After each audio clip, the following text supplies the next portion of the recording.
우리가 인생을 잘 살아내기 위해서는 흔히 우선순위의 중요성을 이야기합니다. 사람은 연약하고 또 불완전해서 모든 일을 다 잘 해내기란 불가능합니다. 주어진 모든 일들을 빠짐없이 다 해낼 수도 없습니다. 왜냐하면 사람이 가지고 있는 능력과 자원, 또 가지고 있는 재능들, 이 모든 것들이 다 제한적이고 한계가 있기 때문에 그렇습니다. 또 사람이 가지고 있는 시간도 마찬가지로 유한합니다. 이것이 계속해서 쓸 수가 없다는 것이죠. 또 사람이 가지고 있는 에너지, 무언가를 해내고자 하는 그 에너지도 계속해서 우리가 쓸 수가 없는 것이 우리의 현실입니다. 그래서 우리가 인생을 살아갈 때에는 내게 주어진 모든 일들 중에서 나에게 정말로 중요한 것이 무엇인가를 생각하는 우선순위의 의식이 우리 가운데 중요하다라고 말할 수 있습니다. 미국의 제34대 대통령을 지냈던 아이젠하워라는 대통령이 있습니다. 이분이 시간 관리로 매우 유명한 사람으로 알려져 있는데 이분이 이런 말을 했다고 합니다. 중요한 일은 거의 긴급하지 않고 긴급한 일은 거의 중요하지 않다, 이런 말을 했다고 합니다. 아마 많이 들어본 문장이 아니실까 생각을 해보게 되는데 이 문장을 우리가 곱씹어 보게 되면 그 의미는 이렇습니다. 당장에 내 삶을 들들 볶고 있는 시급한 일들, 급한 일에 우리의 삶이 끌려다니지 말아야 한다는 겁니다. 정말로 우리가 몰두해야 될 것은 긴급한 일이 아니라 중요한 일에, 우리의 삶을 바꾸는 중요한 일에 우리의 삶을 들여야 하고 우리의 마음을 쏟을 수 있어야 한다는 것이죠. 몇 년 전에 베스트셀러로 알려졌던 성공하는 사람들의 7가지 습관이라는 책, 아마 다 아실 거라 생각이 됩니다. 미국의 경영 컨설턴트라 할 수 있는 스티븐 코비 박사라는 분이 이 책을 저술을 했는데 책의 내용에 아이젠하워 매트릭스라는 개념이 있습니다. 이 개념이 이 아이젠하워 대통령이 말했던 긴급성과 중요성, 이 두 가지 개념을 근거로 해서 우리의 삶 속에 무엇을 우선순위로 두면서 살아가야 하는가, 이것을 설명하기 위해서 4가지 범주를 소개하고 있는 것을 볼 수가 있습니다. 첫 번째 범주는 긴급하면서도 중요한 일입니다. 긴급하면서도 중요한 일이기 때문에 이러한 일들은 묻지도 말고 따지지도 말고 무조건 해야 하는 일인 것이죠. 어떻게든 해내야 하는 일이 긴급하면서 중요한 일입니다. 두 번째 범주는 긴급하진 않지만 중요한 일입니다. 이것은 당장에 하지 않는다고 해서 우리의 삶 속에서 큰 일이 벌어지지는 않습니다. 하지만 긴급하진 않지만 중요한 일들은 우리의 인생의 성공을 좌우하고 삶의 질을 좌우하기 때문에 이것은 언제나 우리의 모든 삶 속에서 우선순위로 두면서 살 것을 아이젠하워 매트릭스가 강조를 하고 있다는 겁니다. 중요한 것은 두 번째 범주라고 하는 것이죠. 세 번째는 급하지만 중요하지는 않은 일입니다. 급하지만 중요하지는 않은 일들.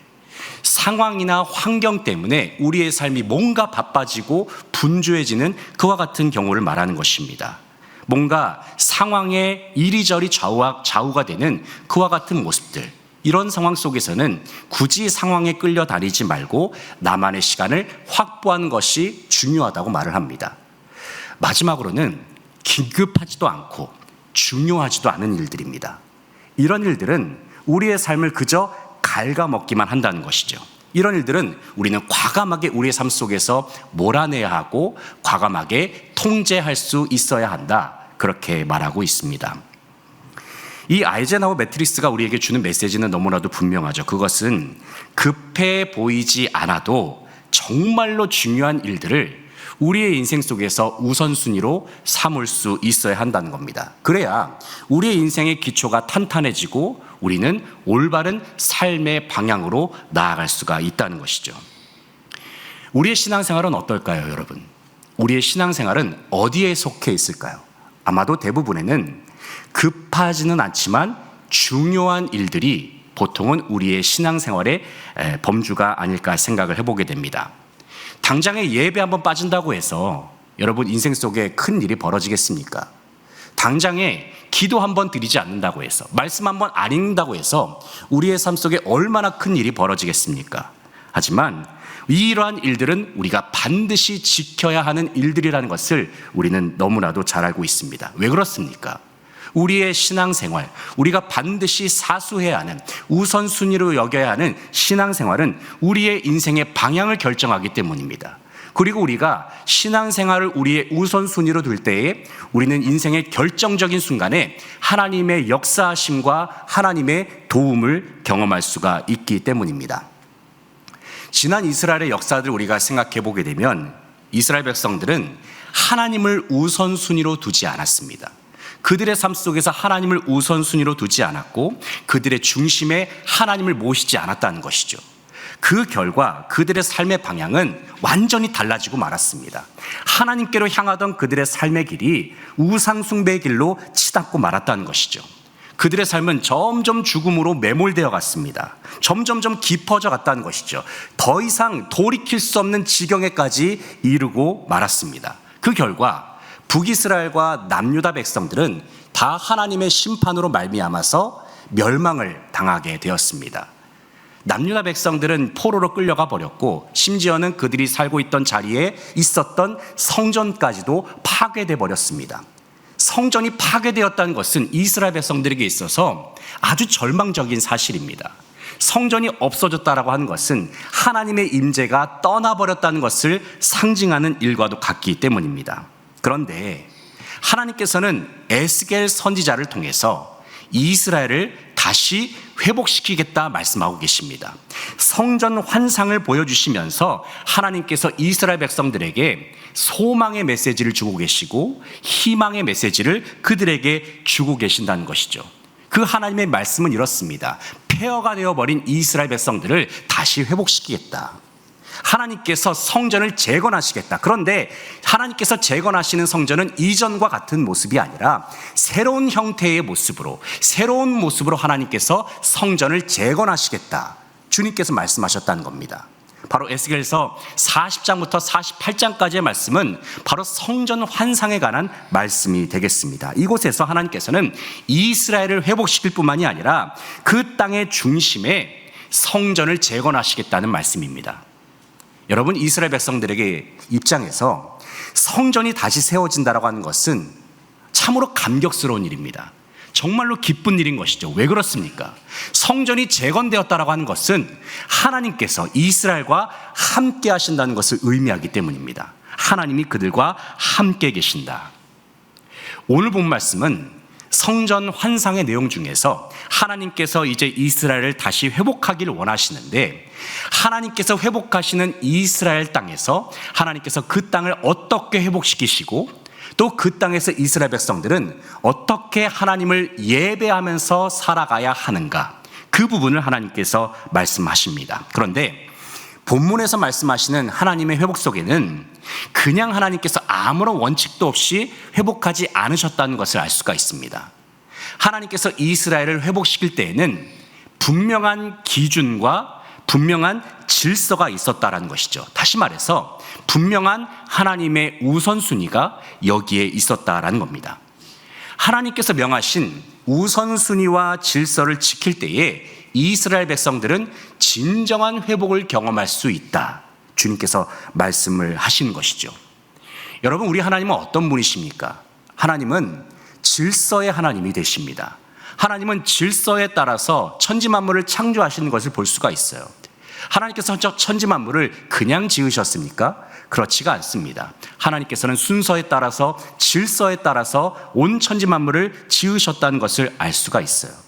특별히 하나님께서 중요하게 여기시는 질서, 하나님께서 중요하게 여기시는 우선순위를 하나님의 백성도 지키면서 살기를 원하십니다. 그러면서 그 질서를 지키면서 살아갈 때에 하나님께서 자기 백성의 삶 가운데 진정한 회복을 허락하시고 그들의 삶의 기초를 튼튼히 하시겠다 말씀하고 계십니다. 이 시간 오늘 본 말씀을 통해서 하나님께서 중요하게 여기시는 하나님의 우선순위가 무엇인지를 함께 생각해 볼 수 있기를 원합니다. 그래서 하나님의 우선순위를 우리도 지켜나가는 가운데 주님께서 명하시는 진정한 회복과 은혜를 경험할 수 있는 저와 여러분 되시기를 소망합니다. 먼저는 하나님을 모든 삶의 우선순위로 모셔야 한다 말씀하고 있습니다. 한번 본문 1절 말씀을 같이 한번 읽어보겠습니다. 너희는 제비 뽑아 땅을 나누어 기업으로 삼을 때에 한 구역을 거룩한 땅으로 삼아 여호와께 예물로 드릴지니 그 길이는 2만 5천 척이요 너비는 1만 척이라. 그 구역 안 전부가 거룩하리라. 아멘. 여기서 하나님께서 한 구역을 거룩하게 구별해라 말씀하고 계시거든요. 1절 말씀 보시게 되면 한 구역을 거룩하게 구별해서 1절을 한번 보여주시겠습니까? 한 구역을 거룩한 땅으로 삼아서 하나님께 예물로 드리라 말씀하십니다. 예물로 드리라. 여기서 이 예물이라는 단어가 매우 중요한데요. 이 예물이란 단어는 소유물 전체 중에서 하나님의 것을 거룩하게 구별해서 하나님께 들어올리는 방식으로 올려드리는 것이 바로 그것이 예물입니다. 그런데 회복될 이스라엘 땅에서 하나님께서 정하신 거룩한 구역을 하나님께 예물로 올려드리라 하나님께서 그렇게 말씀하셨다는 겁니다. 그러면서 1절 하반절에서 그 땅의 크기가 길이가 2만 5천 척이고 넓이가 1만 척이다 그렇게 말씀하고 계십니다. 이것은 제사장들에게 주어진 구역이 되겠고 또 동시에 레위인들에게 주어진 구역도 마찬가지로 2만 5천 척 또 그리고 넓이가 1만 척입니다. 그러니까 다 합치면은 길이가 2만 5천 척이고 넓이가 2만 척 정도 되는 땅을 하나님의 거룩한 구역으로 구별해서 하나님께 올려드려라. 그렇게 하나님께서 말씀하셨다는 겁니다.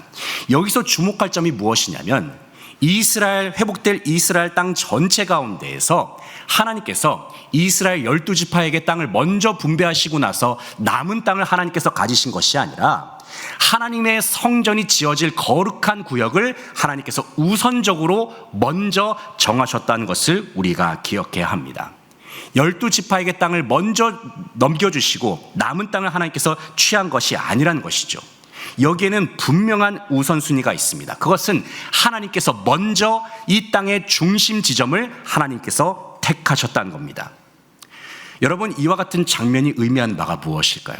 그것은 바로 우리의 모든 삶 속에서, 이스라엘의 모든 삶 속에서 언제나 하나님을 우선순위로 여기면서 하나님을 그들의 삶의 중심에 두면서 그렇게 살아가야 한다는 것을 주님께서 말씀하고 계십니다. 특별히 이스라엘의 모든 땅 가운데에서 그 중심에 하나님의 거룩한 구역과 함께 그 중심에 하나님의 성전이 자리 잡았다는 사실을 우리는 기억할 수 있어야 할 것입니다. 특별히 하나님께서는 성경 말씀 속에서 하나님 앞에 예물을 올려드릴 때에는 언제나 처음 것을 올려드릴 것을 말씀하십니다. 사람이나 짐승을 막론하고 처음 난 것은 다 하나님의 것이다 그렇게 말씀하고 계세요.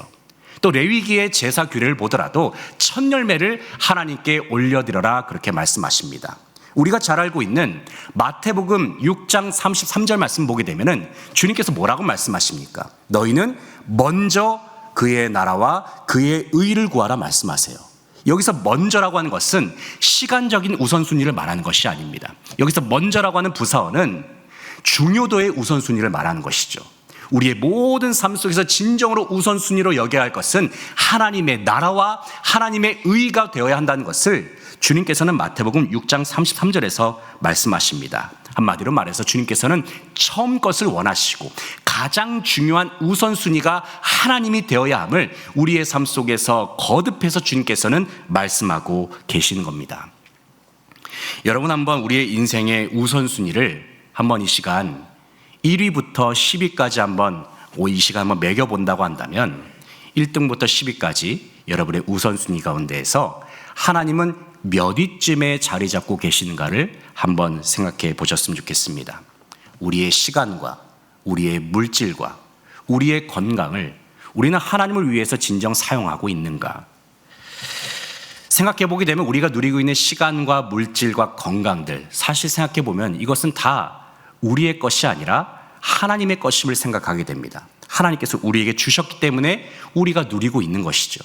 하나님이 온 세상을 창조하신 창조주가 되시고 온 천하 만물을 통치하시는 주님께서는 절대적인 통치자가 되시기 때문에 우리가 가진 모든 것들은 하나님의 것이라는 사실을 우리는 인정하지 아니할 수 없습니다. 그러므로 우리는 마땅히 하나님을 우선순위로 두면서 우리의 주어진 모든 삶을 살아내야 하는 것은 너무나도 당연한 일이라는 것을 우리는 다시 한번 생각하게 되는 것입니다. 성전이 가장 먼저, 그것도 땅의 중심에 세워졌다는 그 장면을 이 시간 다시 한번 우리의 마음판에 새길 수 있길 바랍니다. 이 장면을 우리가 기억하면서 우리의 모든 결정과 선택의 모든 순간에 우리의 우선순위가 되시는 하나님을 기준으로 삼아서 우리가 주님께서 우리에게 허락하신 귀한 결정과 선택을 지혜롭게 우리가 행할 수 있는 저희들의 귀한 삶이 될 수 있기를 간절히 바라고 소망합니다. 다음으로는 우리가 우선순위로 삼아야 할 것은 바로 하나님을 예배하는 일입니다. 하나님을 예배하는 일을 우리는 우선순위로 삼아야 하는 것이죠. 본문 5절, 6절 말씀인데요. 5절, 6절 말씀 같이 한번 읽어보겠습니다.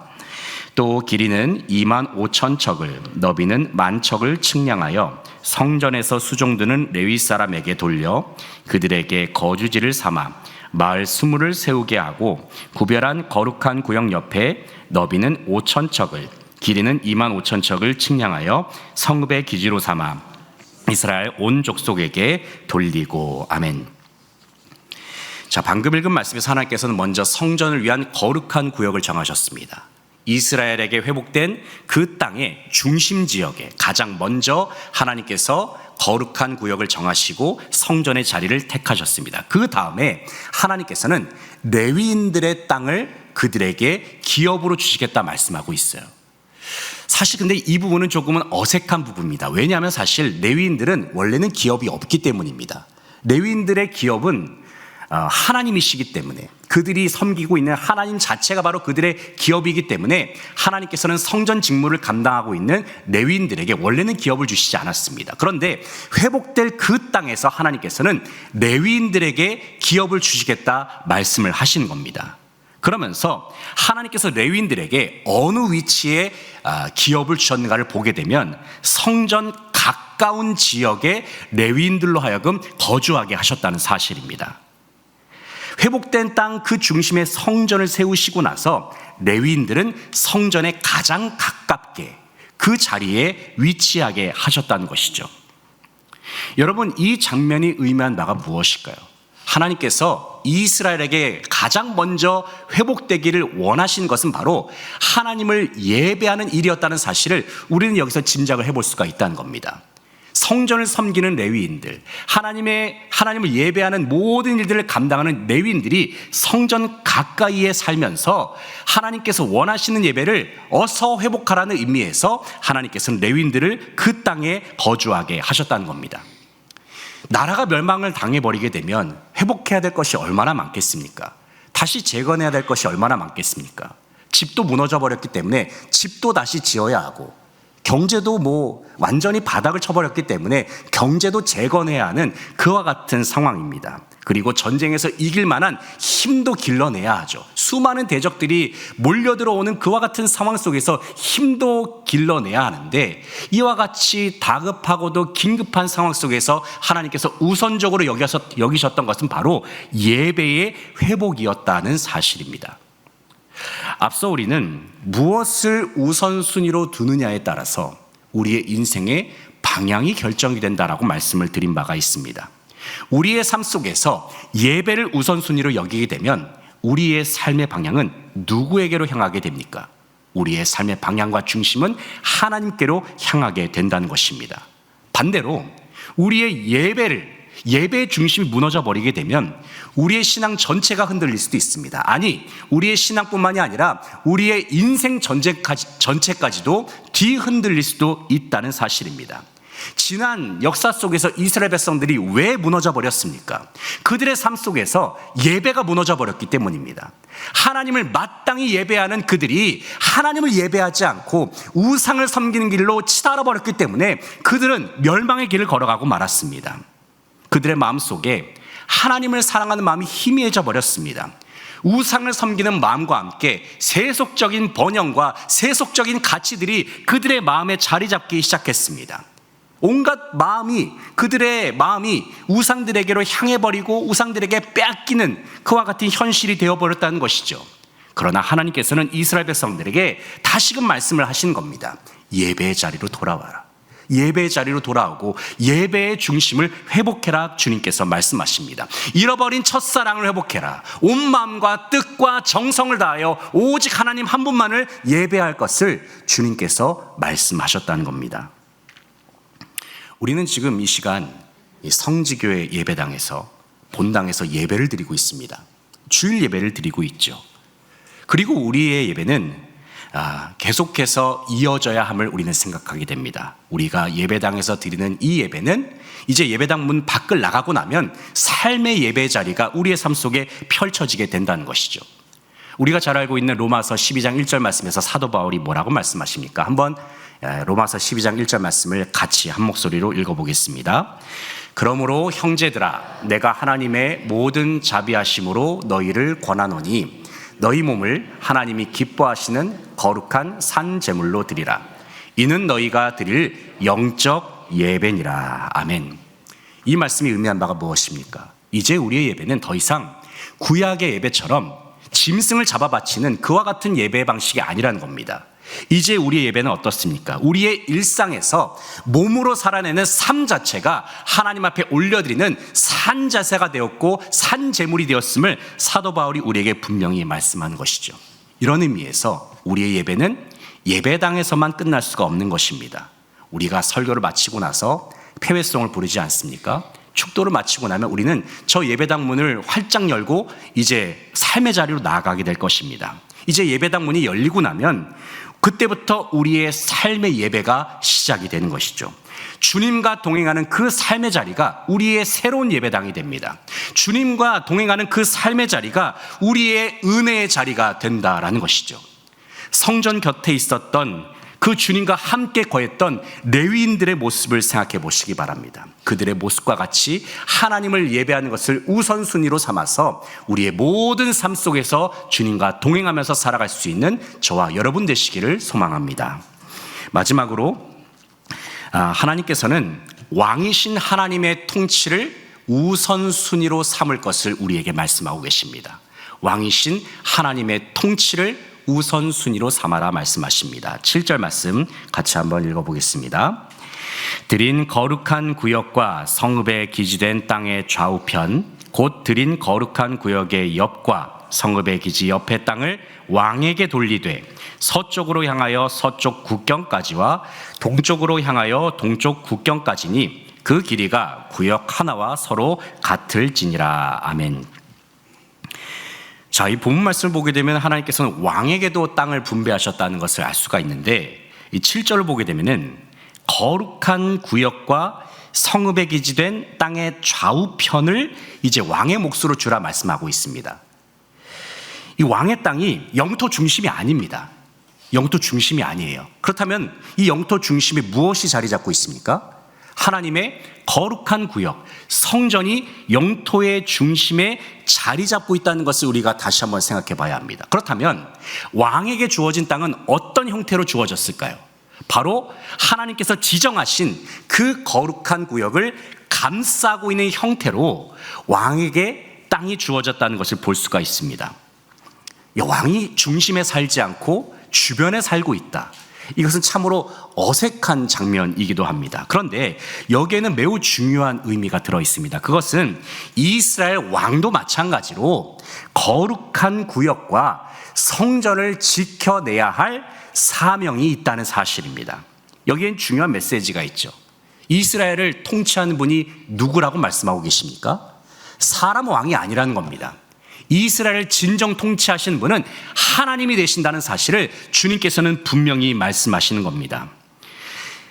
이스라엘 왕도 마찬가지로 백성들과 마찬가지로 성전 중심의 질서에 거해야 하고 하나님의 통치 아래에 있어야 하며 하나님의 말씀에 순종하는 삶을 살아야 함을 주님께서는 말씀하십니다. 그러나 지난 역사 속에서 이스라엘 왕들의 모습을 보게 되면 그들은 그들의 삶 속에서 실패를 경험했습니다. 왜 그렇습니까? 그들은 하나님보다 더 높아지려고 했기 때문입니다. 목자의 마음으로 백성들을 다스리려고 한 것이 아니라 사나운 이리의 모습으로 백성들을 압제하면서 통치했던 사람들이 바로 이스라엘 왕들의 모습이었습니다.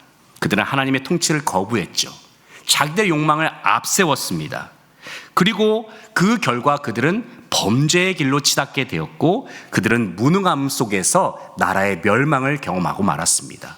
그러나 하나님께서는 새롭게 회복될 이스라엘의 왕의 모습은 주님께서는 이제는 이전과는 결코 같지 않을 것임을 주님께서는 말씀하십니다. 본문 8절의 상반절을 보시기에는 주님께서 이렇게 말씀하세요. 이 땅을 왕에게 돌려 이스라엘 가운데에 기업으로 살게 하면 나의 왕들이 다시는 백성을 압제하지 아니하리라. 이렇게 주님께서 말씀을 하신다는 겁니다. 새로운 이스라엘의 왕은 하나님의 통치 안에 거하면서 더 이상 백성들을 압제하지 않는다. 반대로 주님의 마음으로 백성들을 섬기게 될 것이다. 주님의 마음을 품고 백성들을 진정으로 섬기는 왕이 등극하게 될 것임을 주님께서 말씀을 하십니다. 특별히 하나님께서는 이스라엘과 또 온 세상을 구원하시기 위해서 주님께서는 참된 왕을 이 땅에 보내주셨음을 우리는 생각하게 됩니다. 그분이 누구십니까? 바로 예수 그리스도이십니다. 예수 그리스도께서는 강력한 힘으로 군림하지 않으셨습니다. 주님은 우리를 섬기기 위해 이 땅에 오셨습니다. 높아지려 하시기보다는 낮아지기 위해서 이 땅에 오셨습니다. 특별히 주님께서는 우리를 구원하시기 위해서 십자가에서 보배로운 피를 흘리시면서까지 우리를 섬기셨고 우리를 사랑해 주셨다는 것이죠. 주님은 종의 모습으로 이 땅에 오셨습니다. 이 땅에 종의 모습으로 오셔서 모진 고통과 수치와 치욕을 다 감내하셨습니다. 그 이유가 무엇입니까? 왜냐하면 십자가의 길, 그 길이 비록 고통의 길이고 고난의 길이라 할지라도 그 십자가의 길을 걸어가는 것이 바로 아버지 하나님의 뜻이었기 때문입니다. 성부 하나님께서는 독생성자 예수 그리스도를 지극히 높여주셨습니다. 그리고 예수 그리스도로 하여금 만왕의 왕으로서 온 천하 만물을 통치하고 다스리시도록 모든 능력과 모든 권세를 다 예수 그리스도께 주셨다는 사실을 우리는 기억하게 됩니다. 여러분, 우리가 하나님을 믿는다라고 하는 것, 하나님을 믿는다라고 하는 것은 이것은 결코 가벼운 의미의 말이 아닌 것입니다. 하나님을 믿는다라고 하는 것은 우리의 모든 삶 속에서 하나님을 왕으로 모신다라는 의미입니다. 하나님을 믿는다라고 하는 것은 우리의 모든 삶 속에서 하나님의 통치에 내가 순복한다라는 것을 의미하는 것입니다. 주님께서 내 생각과 내 마음을 다스리시도록 내 모든 것을 주님 앞에 내어드리는 삶, 주님의 뜻에, 주님의 말씀에 온전히 순복하면서 살아가는 것이 그것이 진정 하나님을 믿는 자의 모습이라고 말할 수 있을 것입니다. 우리의 삶의 주도권을 우리의 왕 되신 주님 앞에 내어드릴 수 있는 저와 여러분 되시기를 소망합니다. 주님의 통치에 순종하는 것, 바로 그것이 주님께서 우리에게 원하시는 우선순위입니다. 주님의 통치를 우선순위로 삼아서 하나님의 통치가 우리의 모든 삶 속에 임함으로 말미암아 주님께서 기뻐하시는 올바른 삶의 방향의 길을 걸어갈 수 있는 저와 여러분 되시기를 소망합니다. 이제 말씀을 정리하겠습니다. 사랑하는 성도 여러분, 하나님께서는 저와 여러분에게 진정 우선순위가 우리에게 필요하다는 것을 우리에게 말씀하여 주십니다. 진짜로 중요한 우선순위를 선택하면서 살 것을 말씀하십니다. 왜 그것이 중요한가? 그것이 바로 우리의 인생의 방향을 결정하기 때문에 그렇습니다. 특별히 먼저는 하나님을 우선순위로 여기시기 바랍니다. 그리고 하나님을 예배하는 것, 다른 그 무엇보다도 하나님을 예배하는 일을 우선순위로 삼을 수 있는 저와 여러분 되시길 소망합니다. 그리고 하나님의 왕 되심, 왕이신 하나님의 통치하심에 순복하면서 그 통치하심 아래에 거하면서 우리의 삶의 모든 주도권을 다 주님 앞에 내어 맡길 수 있길 바랍니다. 하나님이 아닌 다른 것들이 우선순위로 자리 잡게 되면 그것은 곧 우상이 되죠. 하지만 하나님을 우선순위로 여기게 되면 우리의 삶은 흔들리지 않습니다. 우리의 믿음도 흔들리지 않을 것입니다.